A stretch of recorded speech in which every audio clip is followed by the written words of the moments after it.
Good morning and again welcome back to my another mini blog. আজকে finally তোমাদেরকে আমি বলতে যাচ্ছি যে আমি কেন সময় পাচ্ছিলাম না বা টাইমে ব্লগ আপলোড করতে পারছিলাম না। ফার্স্টলি ঘুম থেকে উঠে ঘরের সব কাজ শেষ করে মায়ের হাতে কাজ গুছিয়ে দিয়ে স্নান টান করে এখন চলে এসেছি রেডি হতে হতে অনেক টেনশনে আছি আর অনেক নার্ভাস আছি, কিন্তু আজকে কি হবে, কি করব, ঠিকমতো পারবো কি না সেসব নিয়ে আমি অনেক টেনশনে আছি। এদিকে এখন আমি কমপ্লিটলি রেডি হয়ে গেছি, এখন শুধু চাটা খাবো আর বেরিয়ে যাব অভি আসলে। সিম্পল শুধু মুখে একটু ময়শ্চারাইজার দিয়েছি, লিপস্টিক লাগিয়েছি আর চুলটা বেঁধেছি, তাও খোলা চুল রেখেছি।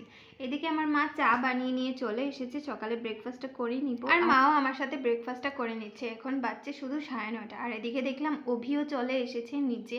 প্রথমে আসতে চাইছিল না কারণ আমাকে নিয়ে যাবে, ও ভেবেছিল হয়তো লেট হয়ে গেছে, তারপর উপরে আসলো, মা ওকে রুটি সবজি দিল, দেন ও রুটি সবজি এখন খাবে।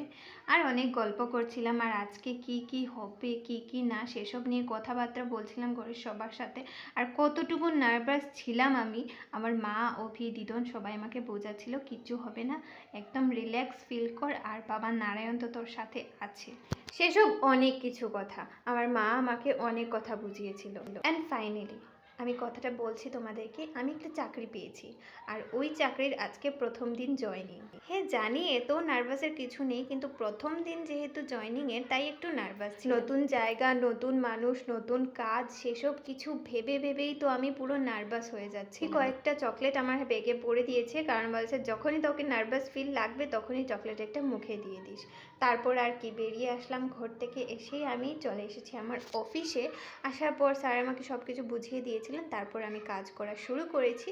দুপুরের লাঞ্চের জন্য এখন আমি বাড়িতে যাচ্ছি, অভি আসতে পারেনি কারণ হচ্ছে ওর একটু কাজ ছিল, কাজ কি মিটিংই আছে, তাই একা একাই আসতে হয়েছে। আর আমার অফিস থেকে আমার বাড়ি পুরো হেঁটে হলে 30 মিনিট আর টোটোতে গেলে 15 to 20 মিনিট, আর যদি বাইকে যাই তাইলে 10 মিনিট। খাওয়া দাওয়া শেষ করে রেস্ট নিয়ে নিয়েছিলাম, তারপর দেখলাম 5টা বেজে গেছে, তাই রেডি হয়ে যাচ্ছিলাম কারণ 6টা থেকে আমার আবার ইভিনিং। এদিকে আমি পুরো রেডি হয়ে গেছি আর এদিকে তো দিদন এখন পুজো দিচ্ছে। তারপর চলে আসলাম আমি আবারও অফিসে, এসে কাজগুলো গুছিয়ে নিচ্ছি।